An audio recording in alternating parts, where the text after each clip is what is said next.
Right, good afternoon, everybody. A big welcome to the first in a series of talks that we plan to have by medical researchers at the University of Oxford that's going to cover some information about themselves, their work and their careers. So to start off, my name's Natalie Ford. I'll be hosting these talks and I'll also be asking your questions on behalf of you. I'm delighted that today on International Women's Day, we have three very talented panelists with us today. So a big welcome to Katie Mellor, Hannah McGibbon and Beth Mann, who are all here to talk to you today. And we will hear from all three of them shortly. We're going to start with Katie, who will tell you all about her path to her current research into the design of medical trials. Katie. Thanks, Natalie. Hi everyone. So as Natalie says, I'm Katie and I'm a PhD student at the University of Oxford. So PhD is short for Doctor of Philosophy, as some of you might know, and it's a degree that you do after you've done your first degree or undergraduate degree at university. It can take around 3 to 4 years, and effectively you do your own research, and then when you qualify, you get to call yourself a doctor. So to be clear, I'm meaning academic doctor here rather than a medical doctor. So think Ross, Dr. Geller from Friends. So the type of research that I do is broadly called trials methodology research. And it's really all about asking the question, how can we make the clinical trials that we do better? How can we improve them? So before I tell you about that, I really wanted to first tell you how I got here studying a PhD at Oxford, even if I'm currently doing it at home, as you might see. It's quite ironic, really, because it started here, which for me is home is the town in South Yorkshire. And I always enjoyed school and I knew I wanted to go to university. But what I didn't know back then was that once I got to university, I would kind of stay there, really. So I finished my A-levels and I was set to go to the University of Birmingham. A last-minute change of decision led me to Royal Holloway, University of London. And if you've ever seen pictures of Royal Holloway University, you will no doubt have seen images of a beautiful building called Founders Building, and that was built in 1886, opened by Queen Victoria. And because it's International Women's Day, I also just wanted to mention that Royal Holloway was one of the first women's colleges in the UK. And it was at Royal Holloway that I did my first degree, which was in biochemistry. And biochemistry is all about the study of chemical processes within and relating to living things. And so I spent a lot of time in a lab and I was learning what we call bench science in the lab. So I was becoming really interested in all these new skills I was developing, but I also started to become really interested in the later part of research. So how we get the things that we develop in the lab. So for example, treatments and drugs to the patients that really need them. And about halfway through my degree, I then switched to medical biochemistry because I found that I was enjoying the modules that were more focused on clinical aspects of disease and health. In around my third year, I'd say, I decided that actually I didn't see my future in the lab and I chose to focus on what we call dry lab modules, which is research that's not done in a lab. So for example, looking at data. And it was at this point that I decided to go back to university once I graduated and do a master's degree. So you do that after your undergraduate degree in clinical research. And so this is different. Clinical research is one area of science that determines whether new treatments, so the drugs and medicines or devices that we've developed are safe and whether they work. And during my master's, which is 1 year at University of Sheffield, I learned so much around how we do health-related research, what methods we can use, and how we can design and deliver these clinical and health-related projects to answer really important questions about health and disease. And although this was an opportunity to learn a complete new field and complete new skills, it was also a chance to use skills I developed in my A-levels. So for example, I learned medical statistics and I had to draw on my maths A-level for that. And the area of clinical research I became really interested in is clinical trials. So I'm sure you've all probably heard so much recently about clinical trials in the news and on social media, especially around the COVID vaccine trials that have been going on. And actually, while I've been studying at Oxford, I was really lucky I got the opportunity to participate in a COVID vaccine trial, but that's really another story. But it was a great learning experience for me. So we use clinical trials to compare a new treatment that we've developed against a comparison. So that could be an existing treatment that we have in a randomly allocated group of participants to see whether the new treatment is safe and whether it works. And towards the end of my master's degree, I was offered a job in clinical trials, at a company called a contract research organisation. So a contract research organisation is effectively a company that runs clinical trials for other companies. So for example, bigger pharmaceutical companies that develop drugs. And I really enjoyed this job. I was based in a big office and I spent most of my day talking to different hospital sites who were involved in the trials that we were doing. And what I really enjoyed was that I worked in big global research teams. So I would work with someone who was doing the same job as me, but was based in Asia or America, for example. So that was really great.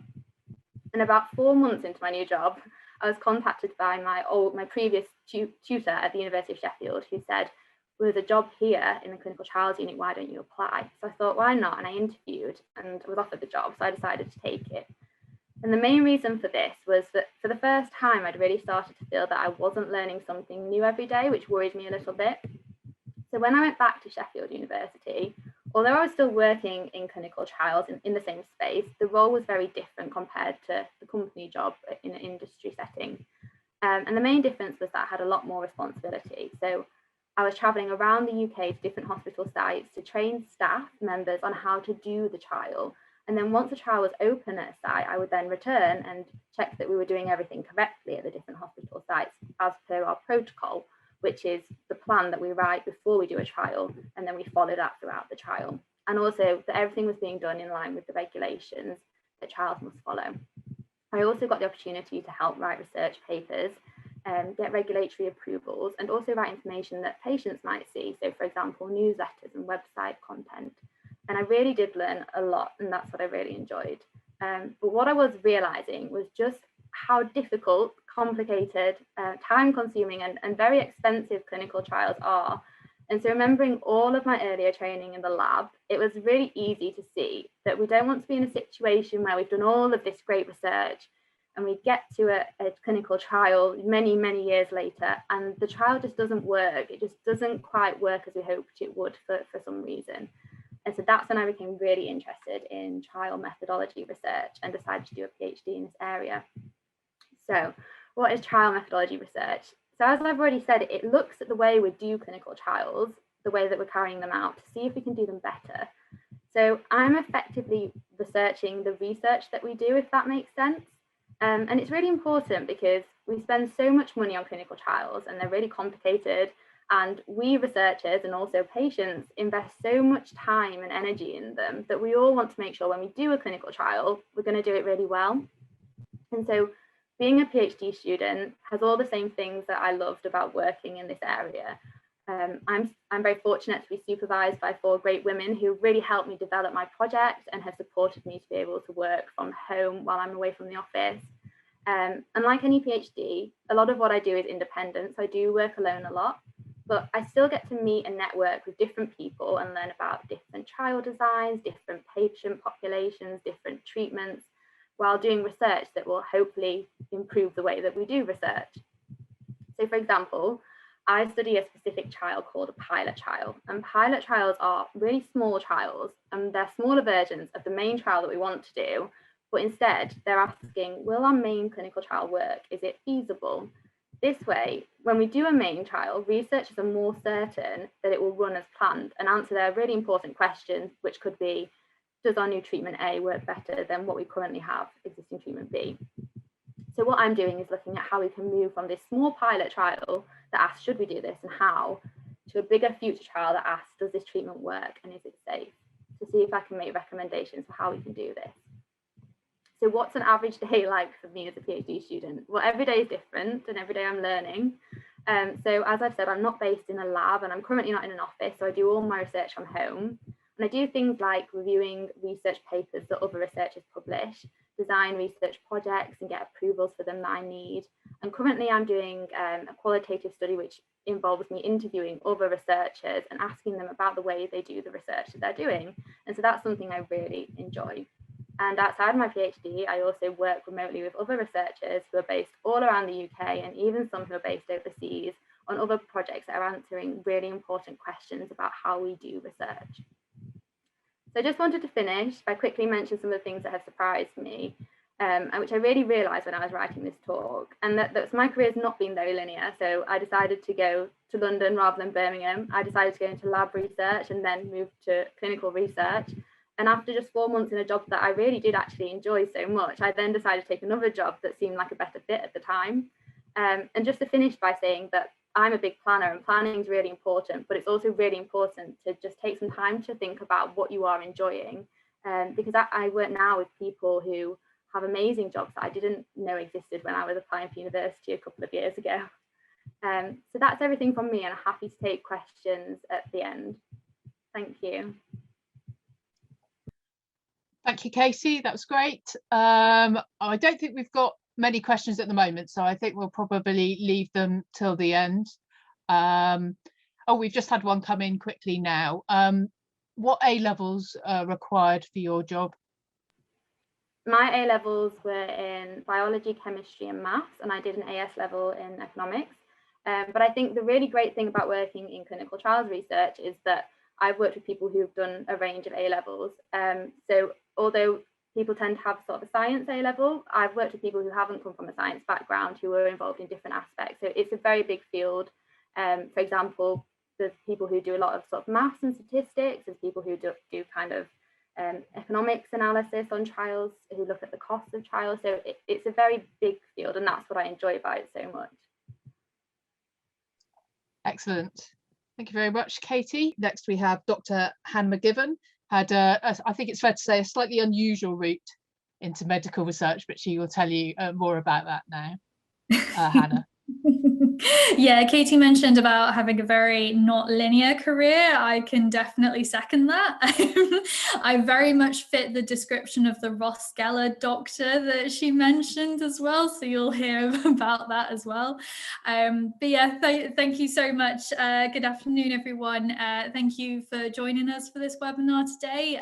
It's a real pleasure to be able to talk with you today about my career in medical research. So I'll talk a little bit more about my current job later on, which, as you might have seen, is a tissue handling technician for quality and organ donation, or QUAD for short. But I want to start by taking you back for a moment to when I was sort of around the age of like a year 12 student. And at this point, I am in the middle of a field, in the middle of nowhere, somewhere in northwest England, covered in mud. I was helping to excavate a medieval church cemetery. Now I know this sounds like a really strange start to a talk about a career in medical research, but it was during this volunteer program that I fully realised my interest in anatomy of the human skeleton, because I was helping to excavate human skeletal remains on an archaeological site. So I could never have imagined that a little over a decade later now that I would be in the position that I am now. So before this excavation, I wasn't entirely sure what I wanted to study at university. So as Katie's kind of touched on, I was a bit of like an all-rounder at school. I enjoyed a wide range of subjects.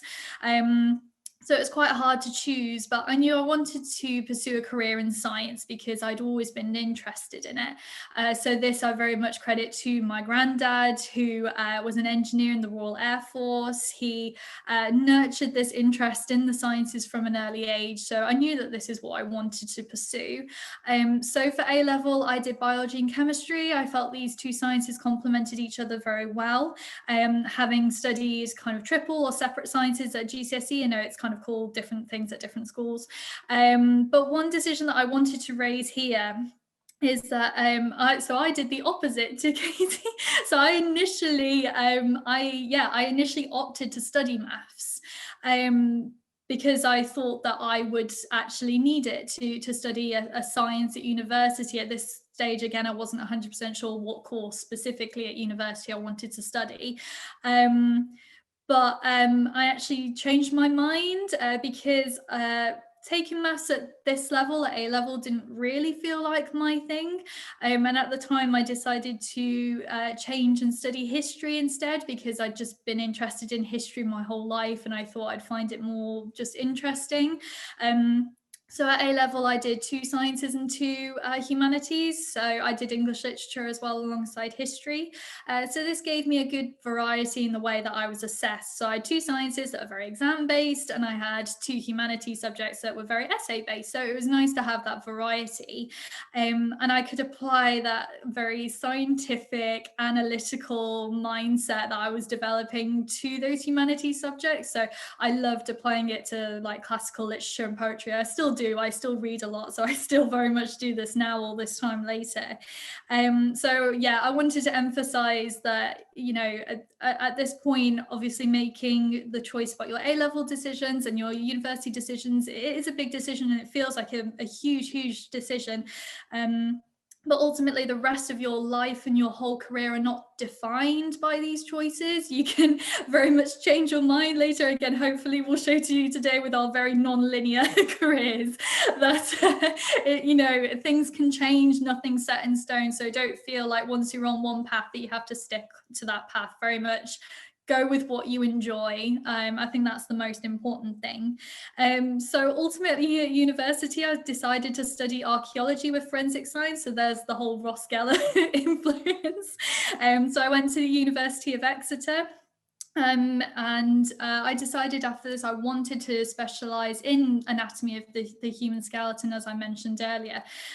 So I went on to study my master's degree in forensic osteology. So this is when we use what we know about the skeleton, but in a forensic context. So we can tell roughly how old someone is from their skeleton, whether they were male or female, some diseases we can see in the skeleton as well. So all of this is useful on an archaeological site if you're looking at past populations, but also in criminal cases as well.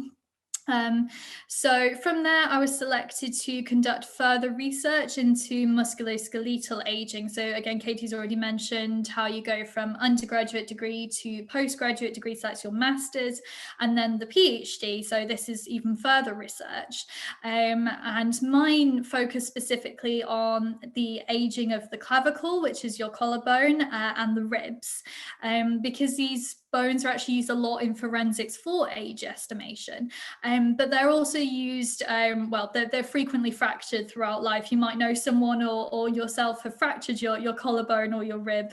They're quite easy bones to break. So my research had implications for orthopedic medicine. So it had medical applications as well. And now we think of bone as simply this kind of hard, strong tissue that keeps us upright against the forces of gravity and protects our internal organs. And of course they do that. But not only that, if you think of bone more as a material, it's very complex and dynamic, more so than you think. It's constantly changing. It's adapting it to its surroundings all the time.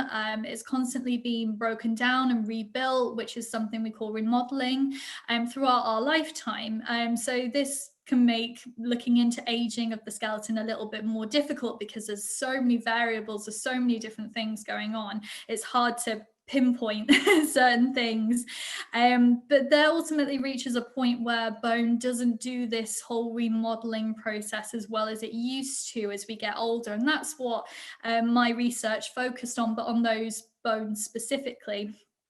Just because of certain characteristics, like the clavicle is one of the last bones in our skeleton to fuse, and as we get older our bones fuse, so it's one of the last, if not the last bone in the skeleton to fuse, so that makes it quite interesting, again, like I said, in forensics as well as in medicine. And there are some bones which have this part of their structure that looks a bit like scaffolding. So my research looked at the age-related changes to the structure of this scaffolding, and we call it trabecular bone, as well as the mechanical properties. So this is how strong that bone is under certain conditions. So that's very much what my PhD research centered on.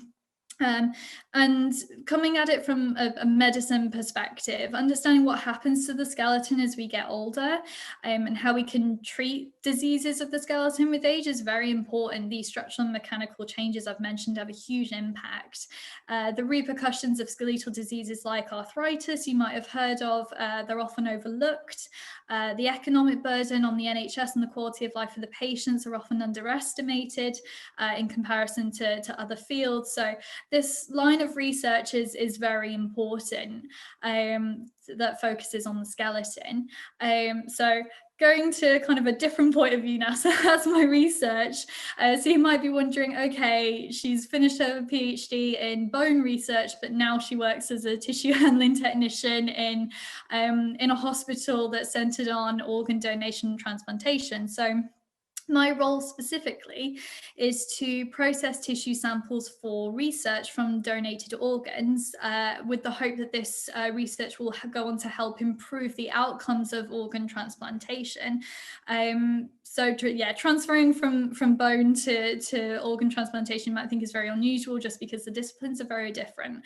But ultimately, I was employed for the lab skills that I'd built up. So I'm sort of different to Katie in that, you know, some of Katie's research is qualitative, so that's based on interviews and talking with people. Mine we describe more as quantitative, so I am very much lab-based, doing experiments, collecting data, analysing that data. So those are the kind of skills that I brought to this role and I still continue to use. So on a daily basis, I use lots of different types of equipment, so lots of different tissue types, lots of different types of equipment to process them. So those samples can then go on to be archived and then redistributed for research purposes. So this sometimes means that I actually go into the operating theatre to collect samples from patients in certain aspects of my role. So I'm often working with nurses or anaesthetists, surgeons sometimes, registrars. It's been an absolute privilege to be able to witness these life-saving operations that go on, that these amazing teams of healthcare professionals undertake. And I never thought all those years ago, standing in the middle of that field covered in mud, that one day I might be, you know, actually being present in an operating theatre like that is truly special. Similarly, I've also, as a technician in a hospital, you can imagine we've been redeployed towards the effort against the coronavirus. So we've been working on trial treatments as well. So we've been doing sample preparation and processing for various trials to do with tackling the virus and treatments for the virus as well. Again, that's a whole other, that could be a whole other talk in itself as well. But again, that's like bioarchiving, so essentially processing samples so that they can be redistributed for research purposes. And you know, as this talk is held in honor of International Women's Day, I wanted to highlight the extraordinary women who are my peers today that I've studied alongside for my PhD. The vast majority of us, when I was studying for my PhD, we were all women.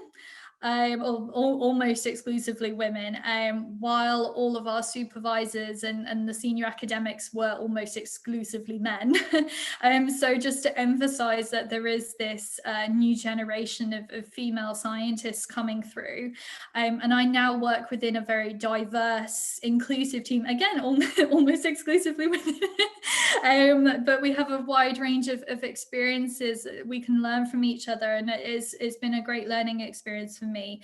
And I wanted to show that, you know, truly regardless of your background, you know, you can achieve whatever you want to. You shouldn't feel pigeonholed or defined by these perceptions of what people think women in science should be. Very much be, you know, be yourself, absolutely. So I just wanted to finish off by saying, you know, I hope that sort of I have shown, and also collectively we have shown, that you don't have to study medicine at university to actually have an impact on medicine. The methods that are accepted in, you know, that, you know, I witness in the operating theatre that are accepted in clinical practice are often defined and tested in medical research, just as Katie has been telling us as well. And that's, you know, I get the privilege of witnessing that as well through my role in Quad. So thank you very much for your time, and yeah, happy to take any questions. Thank you, Hannah. I'm just going to wait a little bit to see if anyone wants to type any questions that are specifically for Hannah. There will be plenty of time at the end if there are questions that you kind of want to ask the panelists as a whole, particularly if you're beginning to see a bit of a theme emerging. Don't think we've got any questions at the moment. I'm hoping you're saving all your excellent questions for the end. If not, I've got my own questions that I'm going to ask. No, they're all very nice. Finally, today we're going to hear from Beth Mann about her work and her career. Beth. Great, thanks, Natalie. So it's a real privilege to be here today, and also I'm very fortunate that I'm last, so I don't have to cover and introduce some of the things that's already been done for me, so thank you. So I'm currently a cancer researcher at the University of Oxford, and I'm going to tell you a little bit about that at the end, and obviously any questions very welcome. I'm going to start with kind of how I got to where I am, because I was just reflecting in these last talks. I've now been at university in some shape or form for almost 12 years, which is a bit disturbing. So I grew up in the Northwest, went to a state school, and I think there's been two recurring themes throughout my sort of being a student and career. One is that I have never known what I'm going to do when I start the next stage, and that is still true. And the other is that I've always tried to take advantage of opportunities. Now, I would really encourage that, because it improves your CV, it gives you really diverse skills and opens your horizons to what's out there. So when I was at your stage, I studied, I went on to do A-levels, I did chemistry, biology, maths with statistics and French. And to be honest, my family weren't scientific. I did it because I liked the sciences, but I didn't really know what I was going to do with it, and no one really spoke to me about the options that were out there. So I was like, well, you do science, you do medicine.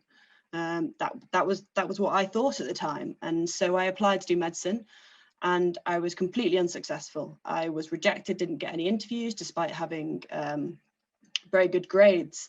So that was a real setback at the time, but I actually reflect quite positively on that now. So I didn't want to take a gap year, so I took up my backup option, which was to study medical sciences at the University of Birmingham. And to be honest, had some of the best years of my life so far. I absolutely loved it. It was very much a work hard, play hard few years. So I joined a university team, a sports team, which enabled me to meet some great people and also sort of travel the country, playing matches. But also the degree itself, my undergraduate degree, was very time intensive. So in the first 2 years, we were compulsory. We studied various different systems within the body. So we looked at how the brain worked. We looked at the reproductive organs, the liver, the bones. We covered a bit of everything. So you had a very broad knowledge basis, and we did this through lectures. There was sort of 90 of us on my course. We did practical sessions and small group tutorials. And towards the end of that, I enjoyed all of it, to be honest, but I was very much interested in the immune system. And one of the things that interested me, but I didn't understand, was that the immune system is critical in protecting us against all these infectious agents, but actually it can make us really quite ill.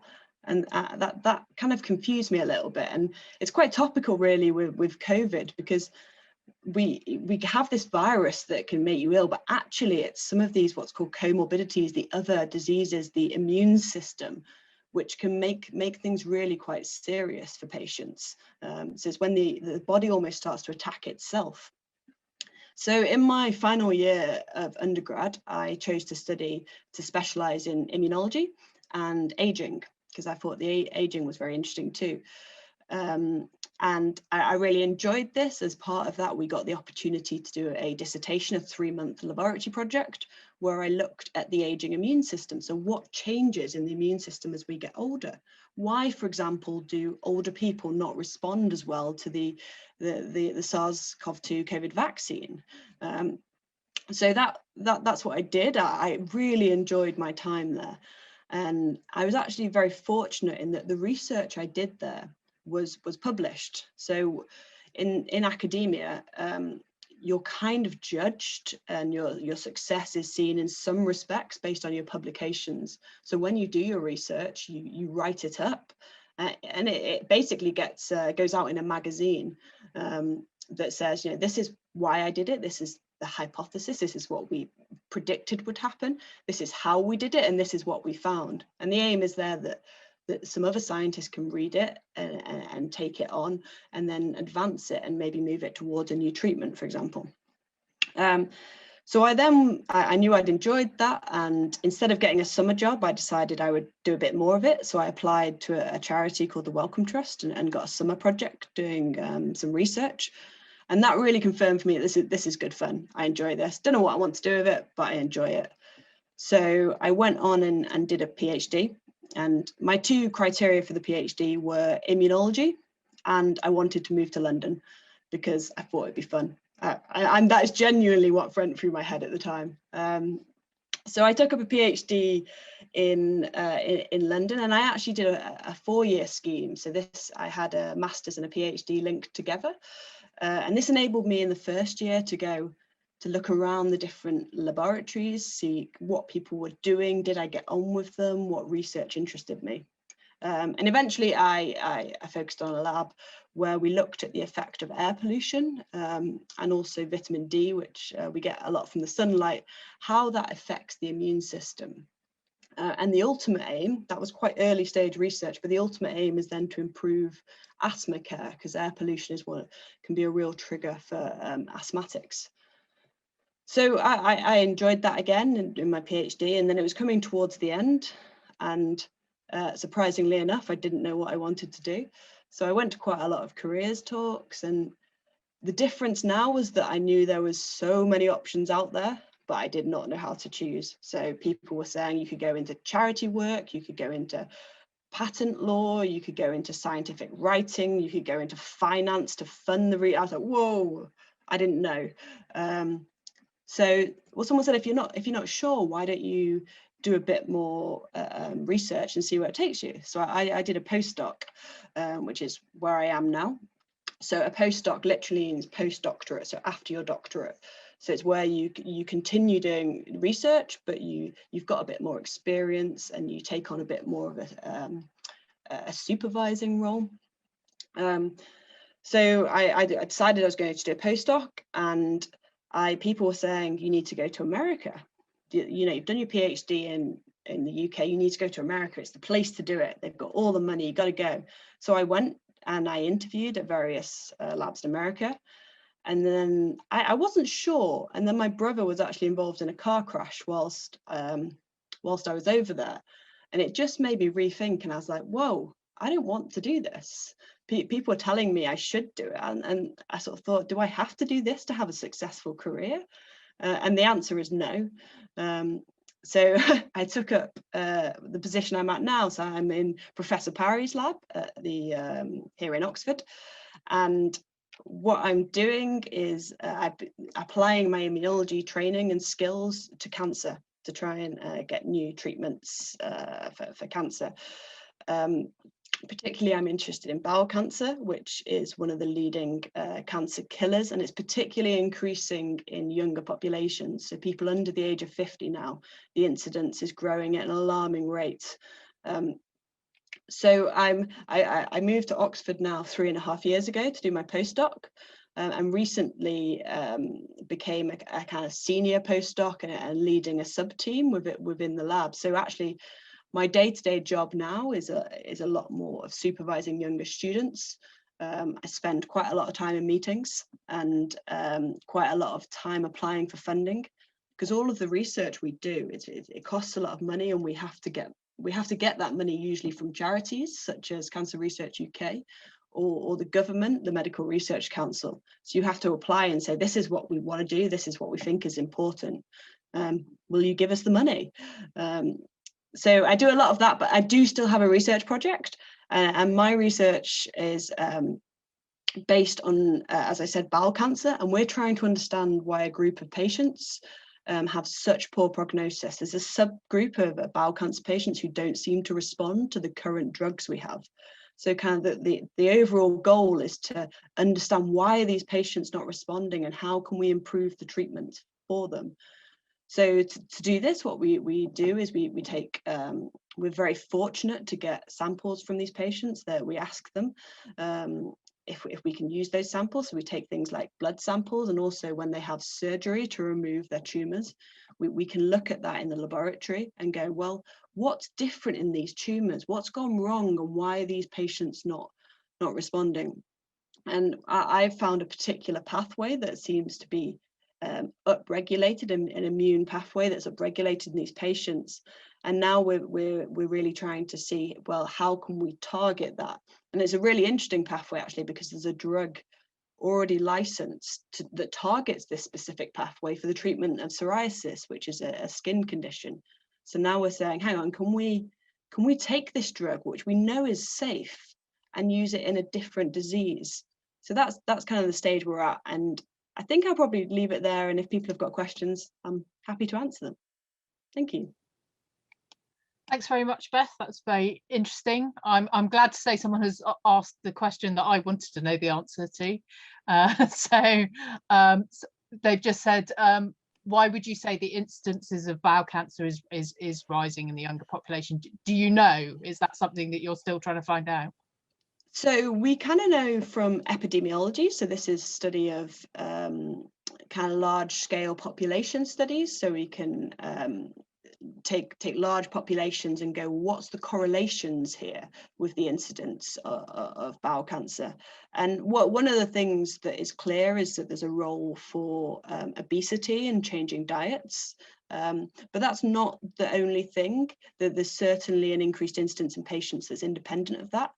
And one of the big things that is being given a lot of interest at the moment is the microbiome.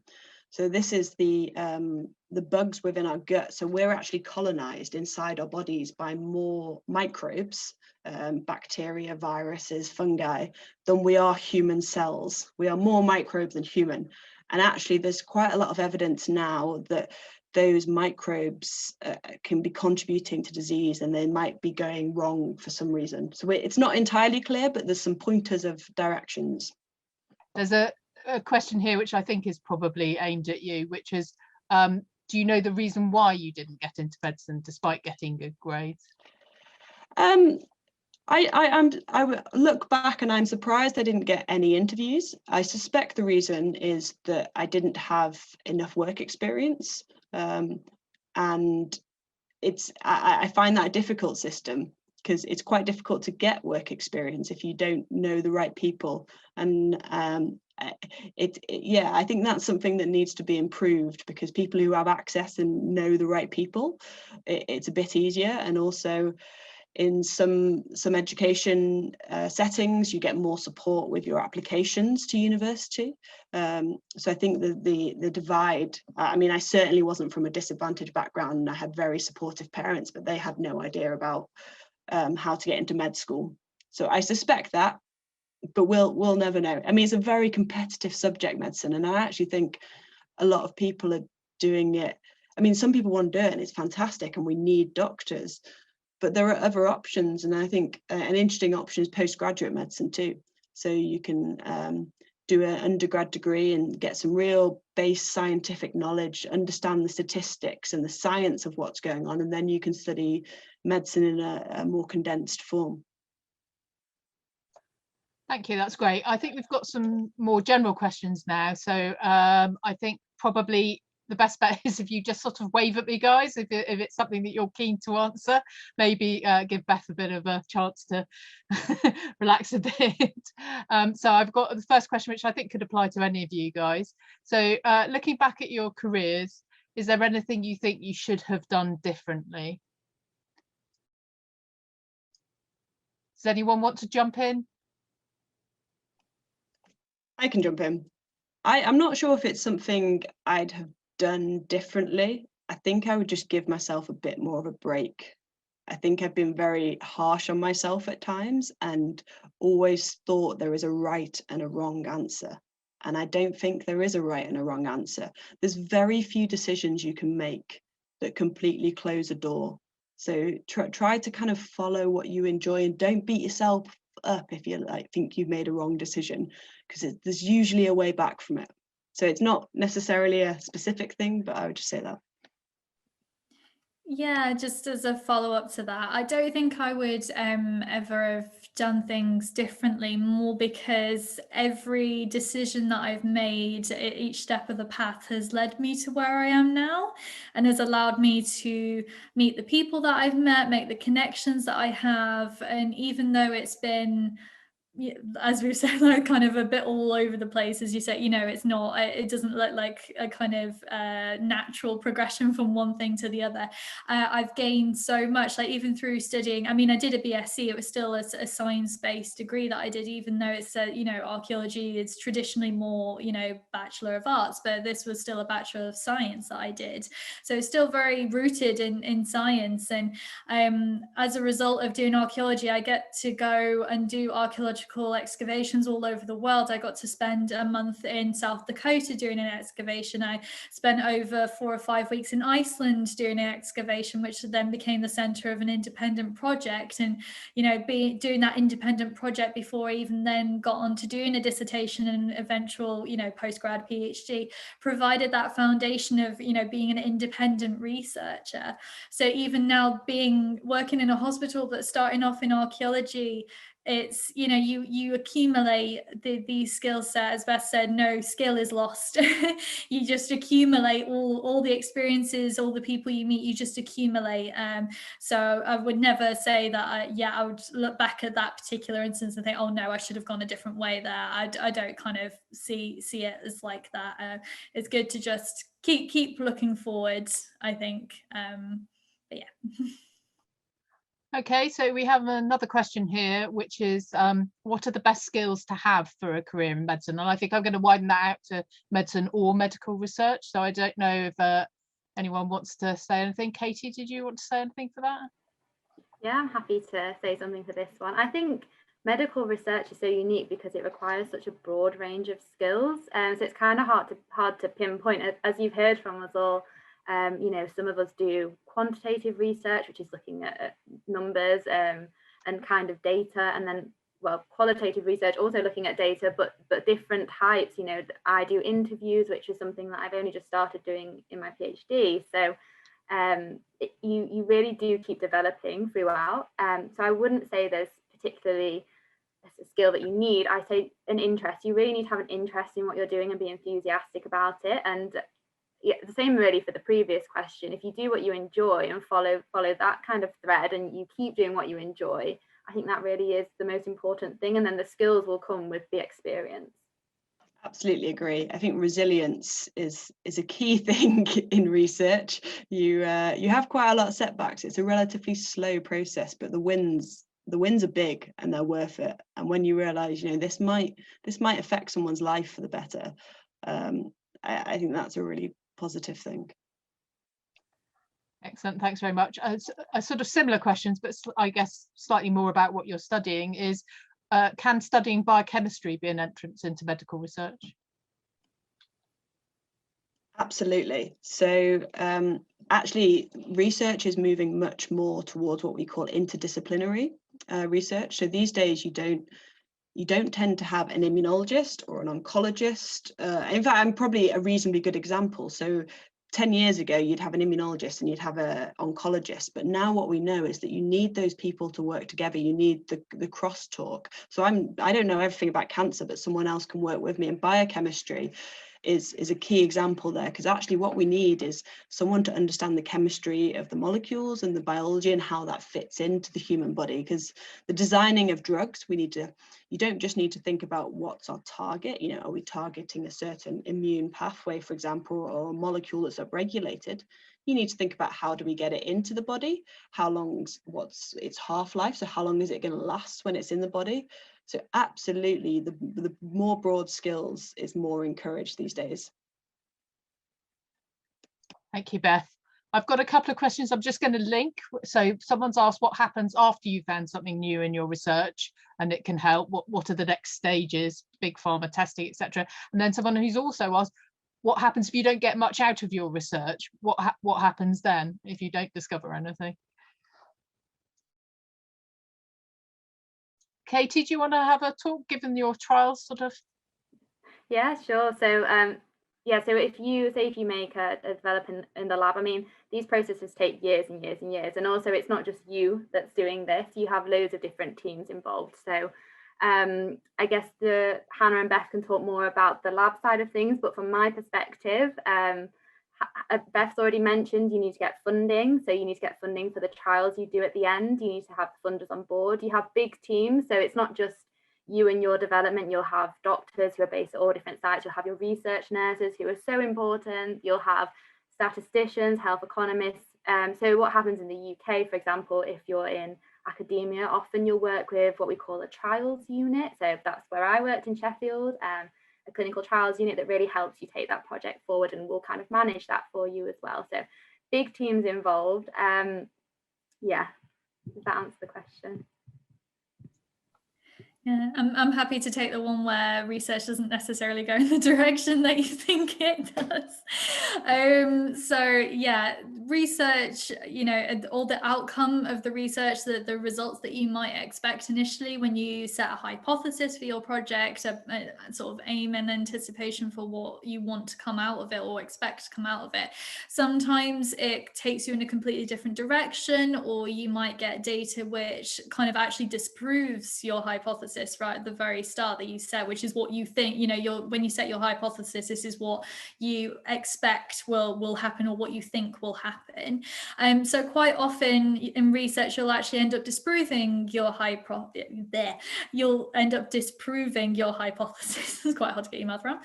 And that's still a good thing, because you could be ruling something out. So sometimes it's not about finding that positive outcome, it's actually about finding something that doesn't work, and that can be that can be then ruled out. So whether that's a treatment that hasn't been as effective as you thought it might be, or a drug hasn't maybe worked as effectively as what you thought it might do, this is all still helpful, and you will sort of put this into the public domain. So we've mentioned, I think Beth mentioned about publications. A lot of the time, this is how you're measured as a researcher.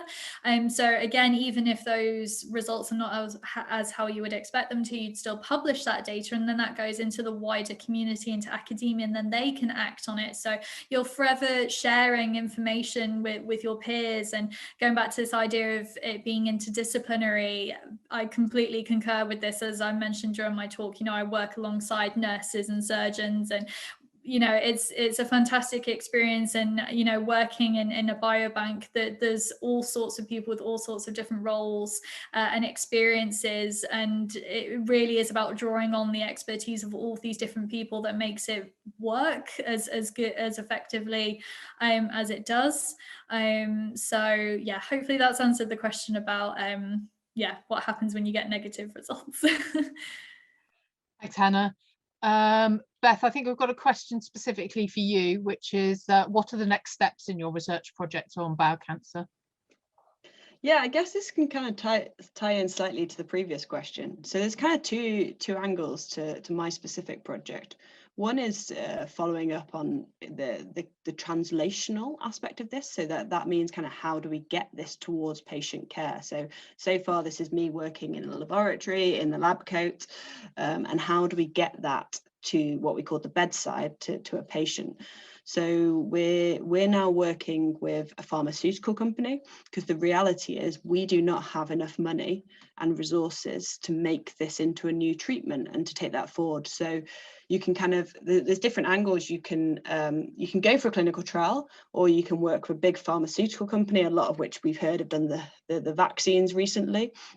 And there's also an in-between thing, which often gets overlooked, called biotech. So these are kind of smaller companies that they often start as what's called a spin out from a university lab, and they take these findings and they get a bit more money and they focus specifically on that product.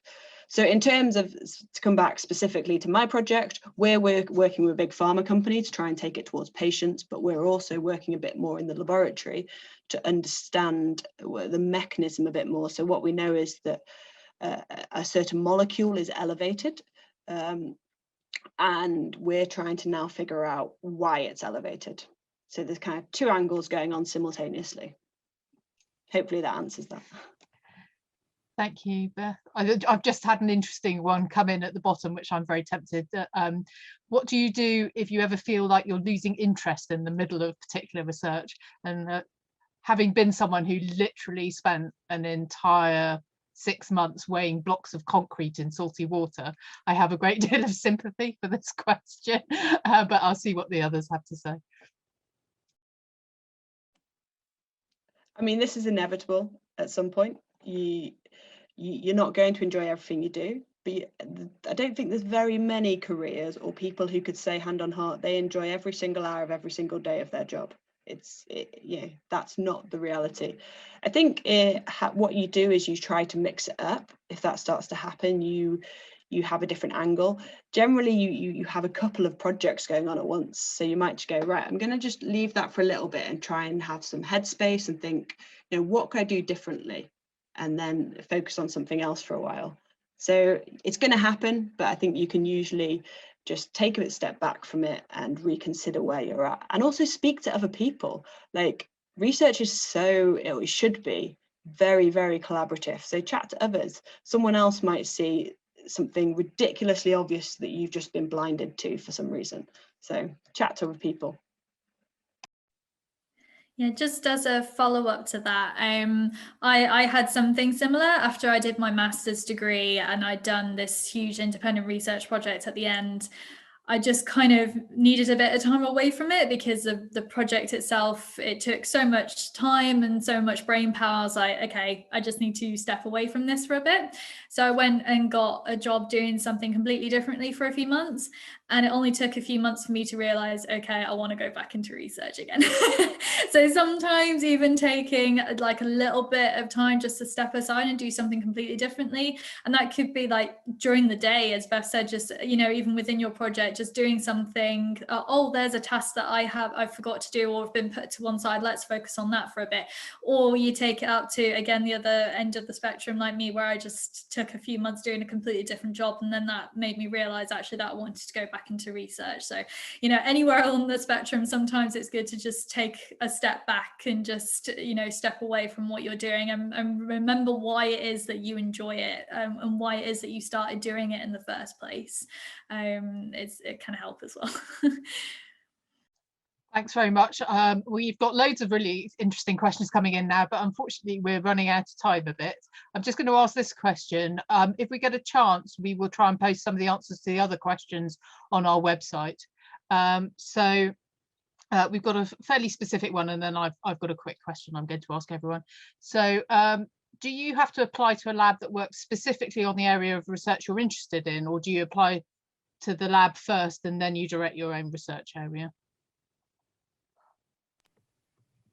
Go on, Katie. I was going to say it's slightly different for me because I'm not in a lab, but in response to this question, when I was applying for PhDs, I did apply for a PhD that has been advertised, and there are other ways you can do it. You can propose your own project, and the way that mine was, it was quite broadly advertised. So they were happy to interview candidates from a whole range of backgrounds and with different skill sets, and then you take that broad project and you really then tailor it to your interest. So that's how was my approach to it, but that's only one way, and there are lots of ways to do this.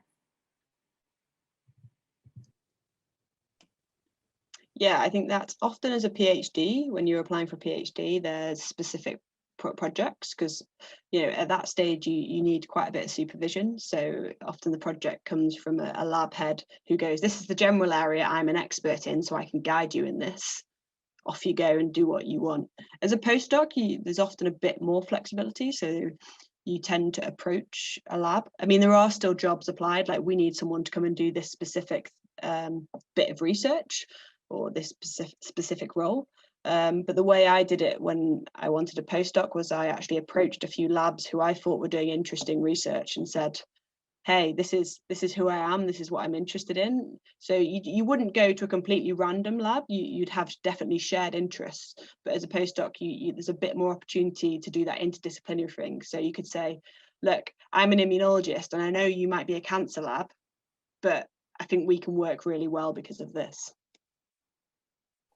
Yeah, I did. I'm literally both as well. What Katie and Beth have both said, because I'm kind of in between their two careers. So I was the same as Katie in that I applied specifically for a PhD post, and again it was very vague. It was something like forensic science aspects of the aging skeleton or something like that. And as you progress and you see what equipment's available and the expertise that's on hand to guide you, your project does become more specialized. And yeah, I'm very much again in that sort of position where I might, if I wanted to do, a postdoc and continue further research, I would contact relevant departments, because one thing I wanted to bring up is that don't be afraid to kind of email and ask questions. Researchers as a whole were quite, we like to be asked questions, and, you shouldn't be scared about just dropping someone in a relevant field an email, just say, is there any work experience going on, or can you put me in touch with somebody who might be interested in this? Or, you can always ask questions, and the worst that somebody can say is no, or not respond to your email. So within reason, you can ask and approach people who are in a field that's relevant to what you're interested in, just to get some guidance or some experience, like some work experience under your belt. But yeah, if I was to proceed, I could either apply for funding from like the research councils we've mentioned, or a charity, or you could apply for certain positions as well. So yeah, I'm very much in the sort of halfway house between Katie and Beth there. Okay, thank you very much. As this is International Women's Day, I was just going to ask you if there are any women either in science or outside of science research that have inspired you. Katie, have you got time to quickly mention some? I've got time. So I'm very lucky, different to Hannah, I have 4 supervisors who are all women. And yeah, they've really inspired me and helped me shape my project. So that's it for me, and I'm going to have to dash. But yeah, my supervisors, I'd say. Thank you very much, Katie. Thank you. Thanks. Elizabeth? Yeah, it's a difficult one. There's been various people. I guess it depends on which aspect you're talking about. I've always thought, like talking famous women, Rosalind Franklin, I think is an absolute inspiration. So X-ray crystallography and her role in DNA, and I think just put up with so much sexist stuff. So I did a bit of time at the Francis Crick Institute, and yet still this day and age credit is not given fairly to women for some of their discoveries. I think in terms of getting me to where I am, I'd have to say my mum. She's always just believed in me and encouraged me to believe in myself, and she's given me that confidence to kind of build my own self-esteem and not rely on external factors. So I'd say her, and I'm also fortunate to have had some female bosses. So my current boss, Fiona Parry, is a real inspiration. Yeah, so various different women. Thank you, Beth. Hannah? Yeah, various women for me as well. It's just having a think. I mean, yeah, I can't kind of approach this question without saying my mum as well. I'm very similar. It sounds like me and Beth had very similar kind of upbringings. We've both come from the Northwest, from families that haven't really got a foothold in science. That wasn't their career path. But equally, I've had very supportive parents and a mum who has supported every decision along this very non-linear career path, and trusted on everything that I've kind of had to, kind of deal with as I've gone through my career, both the hard times and the wins that you come across in research, because there are quite a few of them, and it's always great to have a support network around you. Like I mentioned during my talk, I studied my PhD with almost all exclusively women, and they're still some of my absolute closest friends, and we still, you know, have that really strong bond of, you know, we went through this together, so stick together. And I wouldn't have got through my PhD, the hard times that I faced there, I wouldn't have got through it without their support. So I'm very much, you know, that they are, and they continue to be an inspiration to me in the research that they do as well. And yeah, thinking of famous female scientists, I always like to refer to Professor Alice Roberts, again, kind of coming from, you know, musculoskeletal sort of background. Heard her talk in a public lecture a few years ago. She's been presenting on TV doing archaeological documentaries and anatomical documentaries for such a long time, for all the time that I've been interested in science. So she was always this kind of, you know, a public figure that I always saw on TV, and always thought, oh, you know, that would be really cool to be her. I love presenting and teaching, and I always just thought, oh yes, that would be, you know, to be her one day would be really cool. So professionally, that's kind of what I aspire to as like the top tier. But yeah, I think that's the sort of scale, like Beth said, there's, you know, women that you come across both professionally, personally, in your life, and you just, again, kind of absorb and take from them, you know, the friendship and the relationships you have, and the support that they give you is always inspiring, and helps you every day in your career as well. So yeah, I hope that's answered that question. Thanks, that was great, Hannah. As I say, we didn't get time to come to all your questions, but what I'll do is I will make sure that we copy those questions before we leave the talk, and we'll attempt to answer at least some of them on our webpage. So I will send those out to the speakers afterwards. We've got 3 more talks planned. There's one next Monday, and then there's one in April, and then one in May. Each of them will have 3 different speakers. So we would love to see some of you again then, and perhaps you could even ask some of the same questions then. So thank you very much for attending. Please do fill in the feedback forms that you'll get sent. I think you'll either get them immediately that you leave the talk, or it will be sent to you as a link afterwards. So thank you very much for your great questions. Thank you very much for listening. It's been great. Thank you.